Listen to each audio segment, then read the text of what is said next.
Lo que tenemos es esta celebración, ¿verdad? Es que el Evangelio, el cristianismo se basa en esto. No está aquí, ha resucitado. Tal como Él dijo. Esas 3 o esas 4 palabras, tal como Él dijo, son unas palabras que resuenan profundamente y usted la analiza. Cuando los ángeles, anunciaron a las mujeres que fueron al sepulcro, ellas fueron buscando al Señor. Ellas querían ir a adorar, a embalsamar, a perfumar el cuerpo del Señor. Y dice la palabra que siendo aún oscuro, no había amanecido todavía. Eso nos habla de la presteza y de estar listo, por ejemplo, un domingo bien tempranito para alabar el nombre de Jesús. No debe ser lo tercero, lo cuarta cosa en el día, ¿verdad? Así como cuando nosotros nos paramos cada mañana, nuestra primera oración, nuestra primera conversación debería ser con el Señor, ¿verdad? Pero cuando ellas llegaron con un corazón constreñido, triste, es más, ellas venían con una preocupación. El Evangelio de Marcos nos dice que ellas venían pensando, ¿quién nos removerá la piedra? La piedra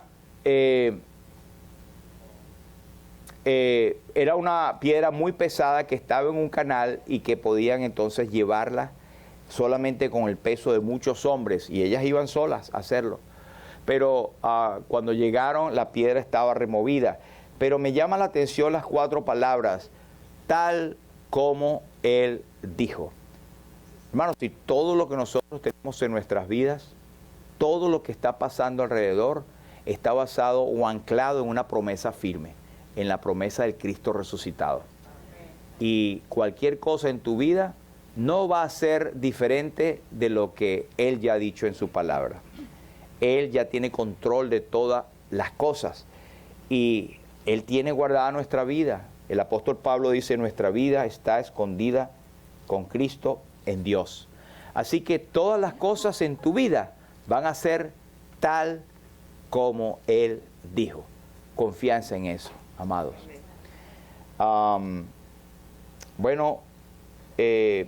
Vamos entonces a celebrar al Cristo resucitado.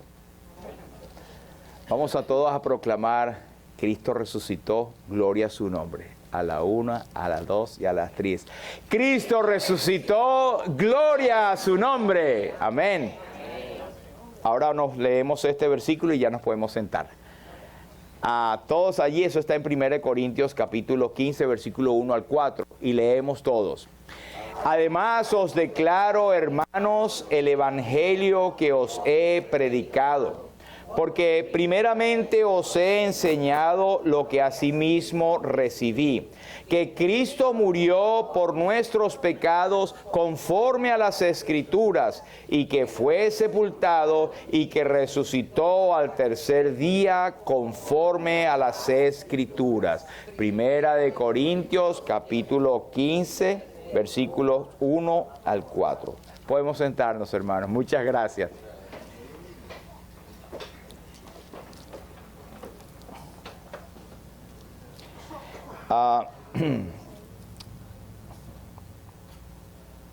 Hay un himno que nosotros cantamos muy antiguo, a mí me gusta, pero es este. Dice, venid y celebrad a Cristo quien llevó cautiva la cautividad, y estas nuevas proclamad. Jesús resucitó, Jesús resucitó. La muerte no venció al Salvador Jesús, quien asimismo se humilló y por nosotros padeció la muerte de la cruz, la muerte de la cruz. Y el coro dice, la lucha ha ganado, grata y gloriosa noticia. Sí, Cristo ha resucitado y pronto en su gloria vendrá. Amén. Así que tenemos esa esperanza y tantos signos que han sido escritos hace ya 200, 300 años, que son vivos todavía porque son bíblicos, y eso me encanta tanto. Pues sabe que no hay resurrección sin muerte, obviamente, ¿verdad? No hay muerte sin sacrificio, y no hay sacrificio si no nos hubiese amado. Así que en cuanto a la resurrección de Cristo, nosotros entendemos que forma parte del mensaje del Evangelio. Nosotros proclamamos a Cristo y a este crucificado, muerto y resucitado. Y el apóstol Pablo en 1 Corintios, precisamente donde hemos leído, habla del concepto del Evangelio. Y muchos conocemos el concepto del Evangelio por Romanos capítulo 1, versículo 16, que dice: porque no me avergüenzo del Evangelio, porque es poder de Dios para salvación a todo aquel que cree, al judío primeramente y también al griego. Y habla en Romanos de que también la justicia de Dios se revela desde el cielo contra toda impiedad e injusticia. Es decir, que en el Evangelio viene una mezcla de salvación, de vida, de gloria, pero también hay condenación.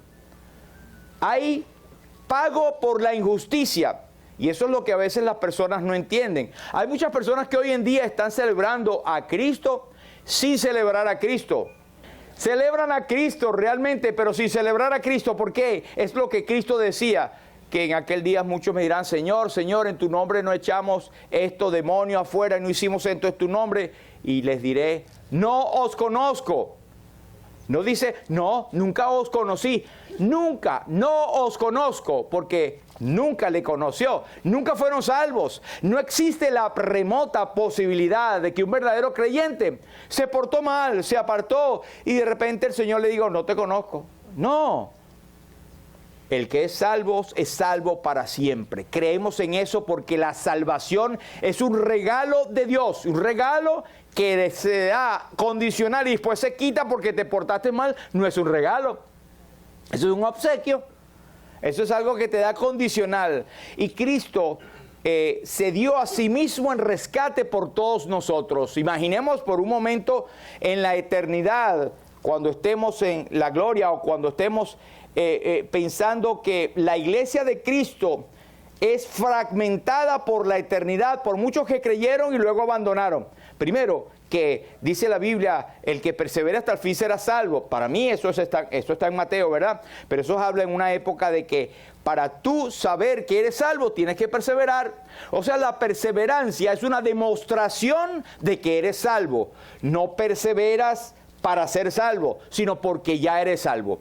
Así que muchos hoy están celebrando, y como hablamos el domingo pasado, el domingo de Pascua, muchos con una ramita y hasta llorando, y no saben ni por qué están llorando. Igualito que esa gente que estuvo allí. Nosotros hablamos de aquellos momentos que Cristo se acercaba y sabía exactamente lo que esas personas iban a decir. Empezaron a proclamar y a citar de memoria Zacarías 9:9.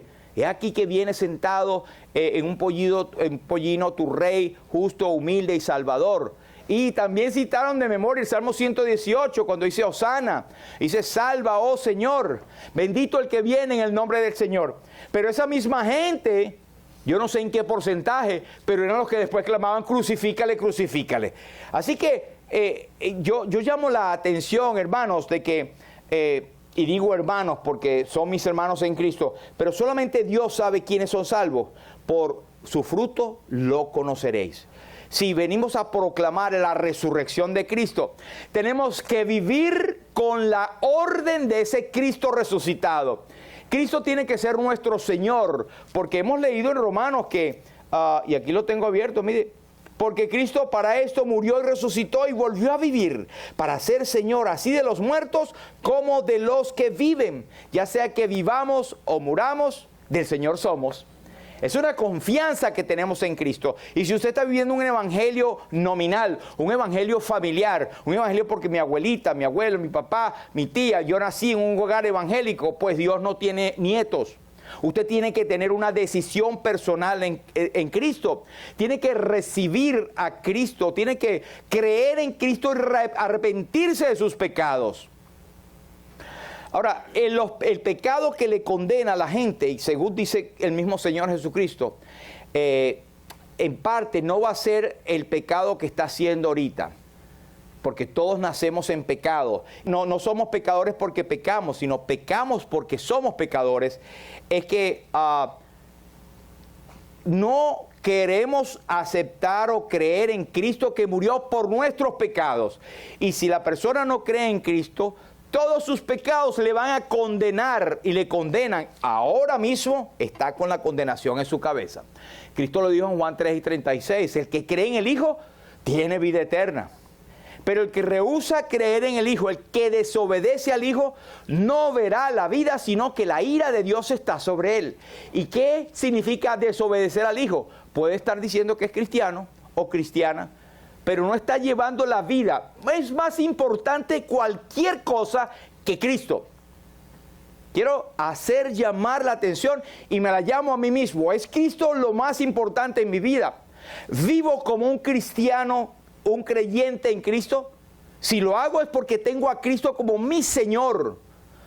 No te engañes pensando que yo soy evangélico, voy a la iglesia todos los domingos, doy, y como se usa en algunos términos, mi limosnita. Aquí no se da ninguna limosna, aquí se dan ofrendas al Señor, de tu vida, de tu corazón, y el que no se sienta cómodo con eso, aquí no da ofrenda, pero ha aprendido que eso es parte de su vida. Pero ni siquiera es eso, es su vida. ¿Cómo vives tu vida, hermano? ¿Cómo vives tu vida? ¿Estás nada más buscando a Dios cuando la cosa se te aprieta? Hubo una estadística, no sé cómo la sacaron, pero la gente, la mayoría cuando negaba a Dios, los mismos ateos, pues en el momento de la muerte, que están cerca, ¿saben qué gritan? ¡Ay, Dios mío! ¡Ay, sí, ¿verdad? ¡Ay, sí! Siempre recuerdo a este señor Steve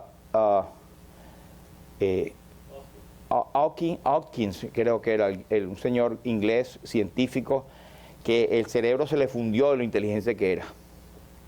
Y él tenía una enfermedad terrible, que era una degeneración del cuerpo completo, y al final estaba totalmente deformado y tenía cosas electrónicas para poder conversar. Pero que se sepa, hasta el último momento negó la existencia de Dios.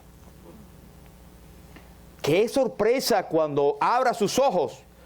Aquella mente brillante y con toda la inteligencia que Dios le dio, no buscó a Dios. Y Dios le tuvo paciencia. Porque muchos hablaron de él, le hablaron del Evangelio, y él dice: yo no creo en la fe, yo creo en evidencias. Me hace recordar aquel rey, una anécdota, no estoy seguro si es real, pero tiene mucho sentido, de aquel rey que mandó a llamar a uno de sus súbditos, que era cristiano, y él dijo: yo quiero que tú me muestres de una vez por todas que Dios es real. Me muestres una prueba de que Dios realmente existe.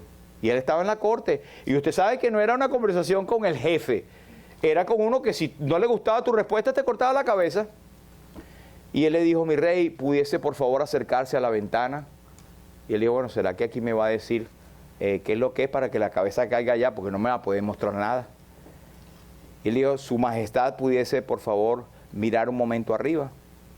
Entonces el rey se acercó, y ese solazo al mediodía le pegó. ¿Cómo voy a ver? Yo no puedo ver. ¿Cómo voy a ver eso? Ese resplandor me da en los ojos. Pero estoy esperando tu respuesta. Y le dijo: mi rey, su majestad, ¿cómo usted va a ver las evidencias de Dios si ni siquiera puede ver una de sus criaturas, una de sus creaciones? Una cosa sencilla. Así que la vida misma está rodeada de evidencias de Dios. Y aquel hombre murió, Steve y muchos otros. Pero otros, gracias a Dios, que al momento de partir han dado evidencias por lo menos de no haber creído en Dios. Como este señor Pascal también, que ustedes me han oído hablar de él. Al final, después de haber negado tanto la existencia de Dios, él pudo tener un momento de agonía fuerte, donde él gritaba, y las enfermeras que estaban allí, que le atendieron, oyeron lo terrible de un ateo cuando muere, o de una persona que negó toda la vida la existencia de Dios. Y él murió diciendo: si Dios me concediera un minuto más de vida para buscarle. Y murió. Lo bueno es que hoy tenemos la oportunidad de encontrarnos con el Señor. Y digo encontrarnos porque yo estoy seguro, de verdad, que hay muchos hermanos que son creyentes aquí, que lo han demostrado y que viven para el Señor Jesucristo. Pero hay varias razones, hermanos, que tenemos para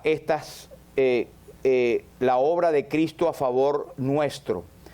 3 poderosas razones que voy a mencionarles y los voy a llamar en la primera como el motivo.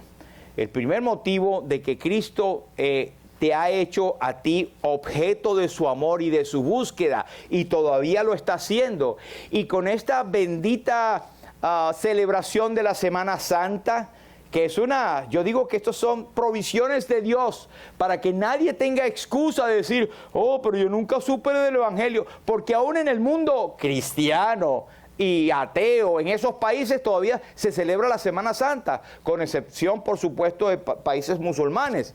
Y sin embargo, en esos países donde está velado, está sellado, está prohibido la predicación del Evangelio libremente como acá, pues Dios se revela por sueños.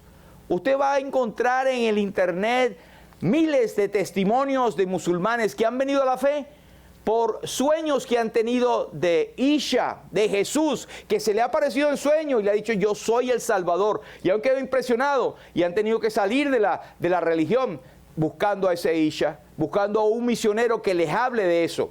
Así que Dios se vale de cualquier cosa porque Él es poderoso, es el omnipotente. Pero nosotros aquí en América tenemos toda la libertad y proclamamos a Cristo, su obra en la cruz, este crucificado, muerte, y hoy resucitado celebramos al Señor Jesús. Pero el primer motivo es que Cristo nos amó, dice Efesios, y se entregó a sí mismo por nosotros, ofrenda y sacrificio a Dios en olor fragante. Esta es la primera razón y la más poderosa, y Cristo mismo se la dijo a Nicodemo, aquel hombre teólogo, un doctor, un principal entre los judíos. Él vino de noche a Jesús en Juan capítulo 3. Dice, había un hombre de los fariseos que se llamaba Nicodemo, un principal entre los judíos.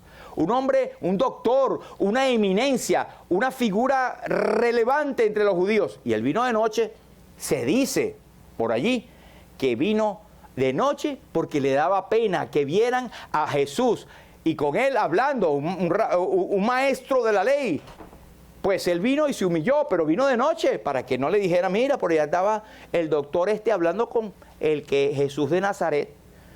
Pero él tuvo esa previsión, pero él empieza, Señor, sabemos que, rabí, maestro, sabemos que has venido de Dios como maestro, porque nadie puede hacer las señales que tú haces si no está Dios con él.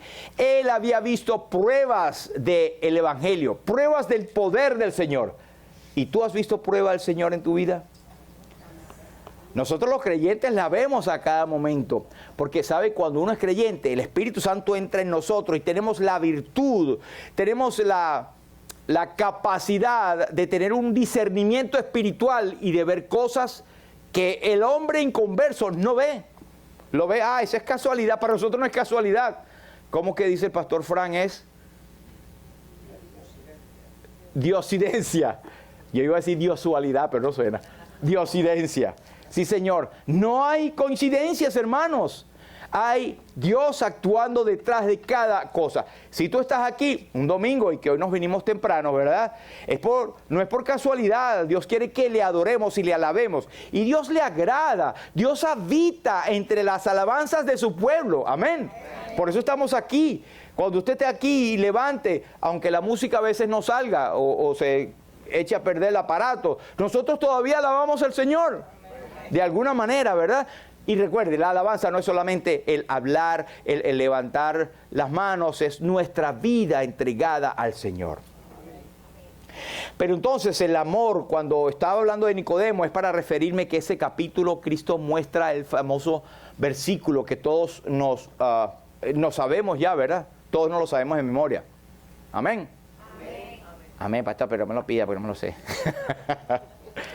Había un pastor, bueno, un misionero en Venezuela, don Santiago Sauer, que cuando estábamos muchachitos, ¿verdad? Nosotros siempre nos sentaban en la primera fila y yo procuraba, como yo no tenía para dónde escaparse, él le gustaba hacer preguntas de la tribuna. Y él cuando hacía así, y yo voy a preguntar algo, y hacía así, todos nosotros nos metíamos enseguida, clavamos la mirada en la Biblia. ¡Pah! Porque si tú estás viendo ahí, te ve, yo, sí, ya te agarró. Así que yo no voy a hacer ese tipo de preguntas. Pero Juan 3:16 Porque de tal manera amó Dios al mundo que ha dado a su Hijo unigénito, para que todo aquel que en Él cree, no crea, cree, no se pierda, mas tenga vida eterna.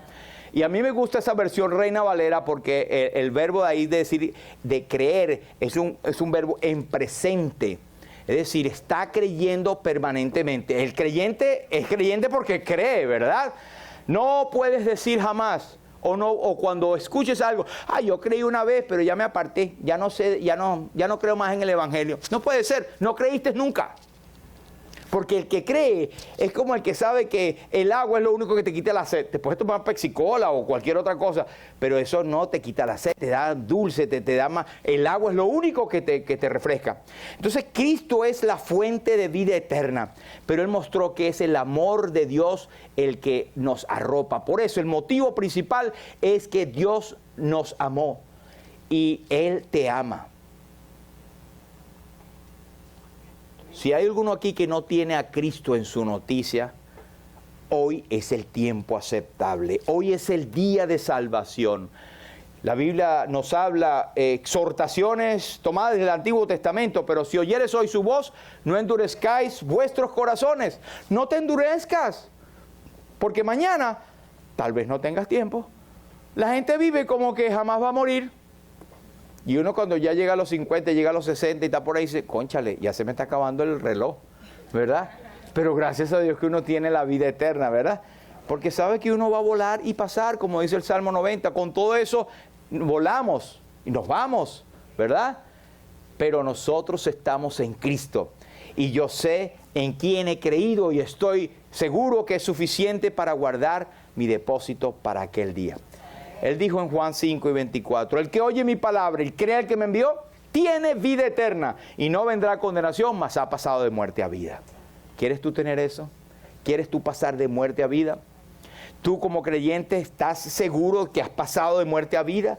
¿Vives obedeciendo o teniendo a Cristo como tu Señor y Salvador? Es distinto, el mundo le tiene como un objeto religioso. En el mundo están celebrando en la Semana Santa, pero ese Cristo que ellos hablan es un Cristo de imagen que están llevando allí, es un pedazo de yeso, una representación, una falsa imagen. ¿A ese están adorando la gente? Nosotros adoramos a Cristo, nosotros creemos en Cristo. Y en Mateo 18 y 20 dice, donde están 2 o 3 congregados en mi nombre, ahí estoy yo en medio de ellos.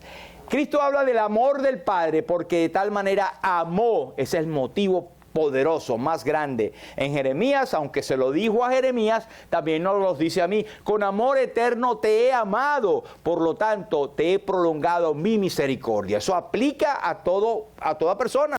Él nos ha amado eternamente. Y los que somos salvos, sabemos que hemos sido amados desde antes de la fundación del mundo. Primero de Pedro nos dice que no fuisteis rescatados con cosas corruptibles como oro, plata, sino con la sangre preciosa de Cristo, como la de un cordero, ya destinado desde antes de la fundación del mundo, pero manifestado en estos postreros tiempos por amor a vosotros. Así que Cristo te ama, Dios te ama y Dios nos sigue amando. Pero también el amor que ha sido mostrado por Dios lo ejecutó el Hijo. Y una cosa que quiero llamar muy suavemente y cariñosa y amorosamente a nuestros amados hermanos. Cuando estemos orando en público, por favor, no digamos, Padre, gracias porque moriste en la cruz. El Padre no murió en la cruz, ni mucho menos el Espíritu Santo. 3 personas, un solo Dios, si es verdad, es un solo Dios. Pero Cristo, el Hijo hecho carne fue el que murió en la cruz. Así que nuestra oración puede ser, y usted mismo cuando ore teológicamente correcto o bíblicamente correcto. Padre, te doy gracias porque tu Hijo murió en la cruz por mí. Pero a veces como que nos saltamos, Padre, te doy gracias por tu muerte en la cruz. ¿Y qué es eso? ¿Que el Padre murió en la cruz? ¿Cuándo? Esto yo creo que el Señor entiende y el Espíritu Santo se encarga de corregir y de llevar nuestras oraciones, porque inclusive Romanos nos dice, ¿qué hemos de pedir como conviene? No lo sabemos, pero el Espíritu Santo interviene por nosotros, intercede con gemidos indecibles. Pero está el tercero, el Espíritu Santo. Romanos 5 y 8 nos habla del Hijo. Dice, mas Dios muestra su amor para con nosotros en que siendo aún pecadores, Cristo murió por nosotros. El amor de Cristo ha sido tal que se entregó por nosotros. Pero el Espíritu Santo dice, el amor de Dios ha sido derramado en vuestros corazones por el Espíritu Santo que ha sido dado. De modo que esta obra de Cristo, que Él fue a la cruz por nosotros, tiene un motivo poderosísimo, el motivo del amor de Dios en nuestros corazones. Amén. Amén. Ahora, ¿cuál es el segundo motivo? Que es el propósito, ¿verdad? El propósito se define cuando nosotros estudiamos, ponga el propósito, tiene que ser un por o un para, ¿verdad? ¿Se acuerdan? Propósito tiene que tener un por y un para. Nos dice Romanos 4 y 25, el cual, hablando de Cristo, fue entregado por nuestras transgresiones y resucitado para nuestra justificación. Hubo una razón poderosísima por la cual el amor lo hizo posible. Ahora, estaba ahí para hacerlo, pero si no hubiese el amor, no se hubiese hecho. Cristo fue entregado por nuestras transgresiones. Y eso nos dice, hermanos, que ve de dónde vienes. Yo soy un santico, entonces, bueno, debería estar en un altar parado. Porque no hay justo ni aún uno. No hay quien haga lo bueno, no hay ni siquiera uno. Aún los creyentes a veces tienen el error de decir que como ya fueron salvos, son santicos. Y mira, a mí no me toca porque yo no peco. No, hermanos. Nuestro pecado, nuestra transgresión judicial ha sido cargada en la cruz del Calvario cuando le creímos y nos arrepentimos. Entonces, Él puso a nuestro favor su obra en la cruz, su sacrificio perfecto y único, su inmaculada vida. Cristo la puso en el Calvario por nosotros. De manera que cuando Dios nos ve a nosotros, ve la sangre de su Hijo y pasa de largo. Y dice, Él ya está redimido. Siempre me gusta poner el ejemplo de los israelitas en Egipto, que Dios le dice del cordero que derramen su sangre, la pongan en aquel lebrillo y apliquen la sangre. ¡Apliquen la sangre! Y muchos, yo estoy seguro, y muchos comentaristas lo dicen también, que muchos a lo mejor lo aplicaron con cierta perspicacia o cierta duda. Voy a poner la sangre y eso que va a salvar. El ángel de Jehová viene y va a matar porque ya vimos que Dios de verdad tiene poder. Pero va a servir una sangre allí. ¿Qué va a ser una sangre? Se había dicho, el ángel pasará de vosotros. De hecho, esa es la palabra Passover. Pasará sobre o Pascua, ¿verdad? Entonces, muchos lo aplicaron aún sin creer, pero lo aplicaron, aunque no tenían la seguridad de que lo que hacían iba a salvarles. Así hay muchos que creen en Cristo, ¿verdad? Y dicen, bueno, ¿será capaz de librarme, de salvarme de mis pecados? Que esa sangre que fue derramada hace 2000 años. Sí, hermanos, esa sangre es poderosa para limpiarnos de todos nuestros pecados, porque es la sangre preciosa de Cristo que fue derramada en la cruz del Calvario. Entonces, así usted tenga cierta duda, usted ponga fe. Recuerdo la anécdota de precisamente Charles Spurgeon, que cuando él creyó en el Señor, y lo hablamos hace un tiempo, él era hijo de pastores, creo que presbiteriano, y esa tarde o esa noche, bueno, él se fue al culto a caminar y resulta que cayó un extremado palo de agua o una tormenta y él entró en un localcito que estaba ahí prendidito, bueno, parecía evangélico porque no habían cruces, no había cosas, entró. Y resulta que había poquita gente, un poquito menos que aquí. Pero para la gloria de Dios, Dios actúa, no le importan las cantidades. Estaba un hombre que estaba bregando, como dicen los hermanos puertorriqueños, estaba luchando con expresarse, porque el pastor, por la lluvia, no había venido tampoco, y habían pocos hermanos. Y aquel hombre se paró y predicó el versículo en Isaías, no recuerdo cuál cita, 45, donde dice, mirad a mí y sed salvos todos los términos de la tierra, porque yo soy Dios y no hay más. Mirad a mí y sed salvos todos los términos de la tierra. porque yo soy Dios y no hay más. Y él agarró ese versículo nada más y dijo, mirad, para ser salvo hay que mirar. ¿A quién? Dios dice, mirad a mí, mirad a Dios. Entonces es sencillo el mensaje. Para ser salvo tienes que mirar a Dios, tienes que mirar a Cristo, lo que Él hizo en la cruz para ser salvo. Y como no tenía más argumentos, seguía, repetía lo mismo. Y vio a aquel joven que estaba mojadito, sentado ahí atrás, y le dijo, joven, y Spurgeon, pareces miserable. Imagínate, ese muchacho dijo, ay, me vas a ofender, yo sé que estoy feíto, pero tampoco así. Le dijo miserable, pareces miserable. Pero para ser salvo, lo único que tienes que hacer es mirar al Señor para ser salvo. Ese fue todo el mensaje.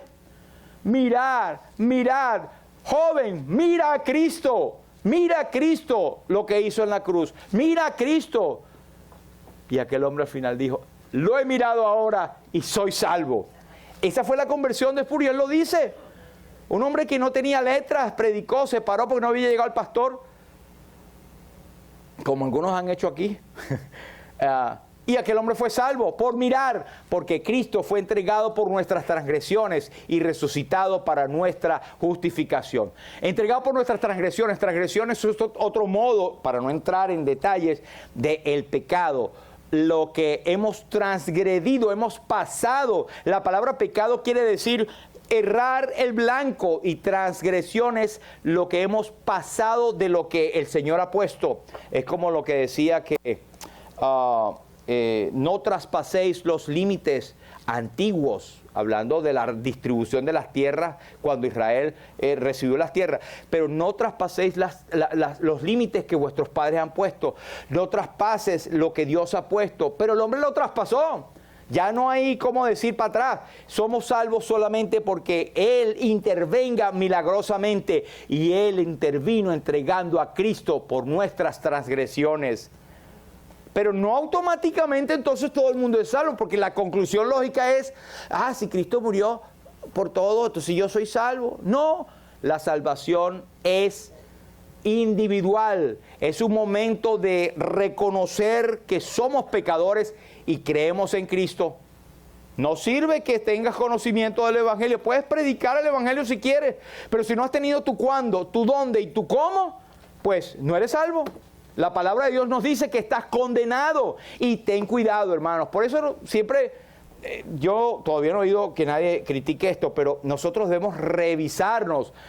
Segunda de Corintios nos dice que debemos ocupar, es en Colosenses, ocupar vuestra salvación con temor y temblor, pero nos dice que debemos nosotros examinarnos a vosotros mismos si estáis en la fe, no sea que estéis reprobados. Así que esta es la poderosa razón que es el Evangelio. Y es más, dice allí que Él resucitó para que todo lo que Él hizo redunde para la justificación. Fue el sello divino que Dios dio cuando Él resucitó. Quiere decir que todo lo que Él hizo y acababa de hacer potencialmente había llevado las cargas del mundo. Yo soy de los que creo humildemente, y el Señor me corregirá si estoy equivocado. Pero yo creo que la muerte de Cristo es suficiente para todo el mundo. Cuando Él murió por las transgresiones potenciales de todo el mundo. Era capacidad para salvar a todo el mundo, pero eficiente solamente al que cree, al que se arrepiente. Otras corrientes dicen que es distinta, pero vamos para el mismo cielo. Así que Cristo murió por nuestros pecados, y tú puedes decir, Jesús murió por mí, cuando crees en Él y te arrepientes y crees como Salvador personal. Romanos 4:25. Y por último, el tercer punto potente es que Él es nuestro instrumento. Él fue el instrumento. En días pasados estamos leyendo acá, estudiando primera carta de Juan, y entramos en el capítulo 2.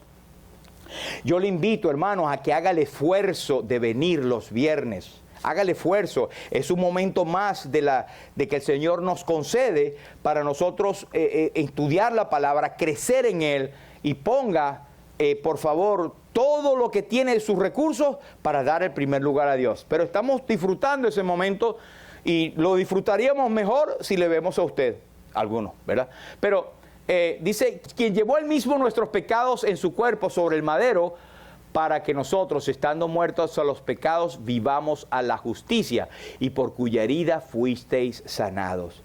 No dejemos de pensar, hermanos, en lo que Cristo padeció por nosotros. En su cuerpo sobre el madero hace un énfasis, en su cuerpo mortal que le dolió. No tanto que le digamos, pero Él es Dios, tú sabes. No, Él estaba en forma humana, aunque es Dios. Él le dolió. Él le dolió, él tuvo hambre, sed, cansancio, sintió la traición, lloró, tuvo sentimientos, y lo tiene, por supuesto. Así que Él sabe lo que tú estás pasando. Lo bueno es que tenemos un Cristo, no tenemos un sumo sacerdote que no pueda compadecerse de nuestras debilidades, sino uno que fue tentado en todo según nuestra semejanza, pero sin pecado. Y Él triunfó y entró a los cielos, pionero, el principal, el hombre que a la gloria entró y fue a preparar lugar para nosotros, para que donde yo estoy, dice Él, vosotros también estéis. ¿No quieres tener tú esa bendición de poder tener la alegría de ser salvo o salva, y de como creyente estar seguro que no es que yo creo en Dios? Aún los demonios creen y tiemblan, dice Santiago. No se trata de creer en Dios. Se trata de tenerle a Cristo como Señor y Salvador, de haber creído en Él y arrepentido de todos tus pecados, y seguirle y vivir una vida que es producto de esa fe. No para tener esa fe, sino porque tienes esa fe. No te preocupes de, pero ¿cómo voy a hacer esto? A mí me gustó tanto esto, yo no voy a tener la fuerza para esto porque hasta ahora... No, tú no lo vas a tener, tienes toda la razón.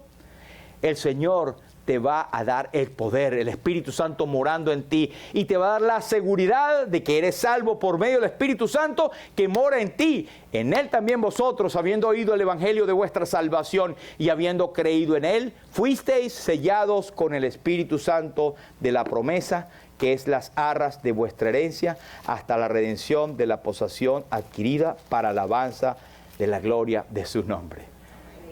Así que celebramos a Cristo, su resurrección, que es como el tercer botón poderoso de cómo Dios nos salva. Todo es importante, por supuesto, desde que se encarnó, la vida que vivió, la muerte que sufrió, pero también la resurrección que experimentó y que tuvo. No por fuerzas de la naturaleza, no que se paró en gases, no que era un fantasma, es que Él resucitó. Y me llama la atención uno de los apóstoles o de los discípulos cuando dijo, Jesús verdaderamente ha resucitado, como Él dijo, verdaderamente. ¿Por qué? Porque no era como los demás, como un Lázaro que resucitó y medio anduvo por ahí y hasta se murió. Pero verdaderamente es que hay pruebas de que Cristo, y mostró sus señales, Cristo resucitó y vendrá por segunda vez sin relación con el pecado para salvar a los que le esperan. Así que sigamos celebrando a Cristo en nuestras vidas, tomemos nuestro propósito, tomemos nuestra motivación de la misma Biblia y sigamos al Señor como nuestro Salvador, un Cristo resucitado que tiene poder para llevarnos a la otra orilla segura, como cuando le dijo a los discípulos, pasemos al otro lado, el mar de Galilea. Ahí recuerdo que estábamos en el mar que estaba tranquilito. ¡Wow! Este mar fue donde Cristo mandó a que los discípulos pasaran de esta orilla a aquella orilla. Lo vimos, está real. Cristo es real. Donde estuvo es real. Y la condenación es real. Pero la salvación, la vida eterna y el gozo del creyente es real también, gracias a su resurrección. El Señor te bendiga y Él bendiga su palabra.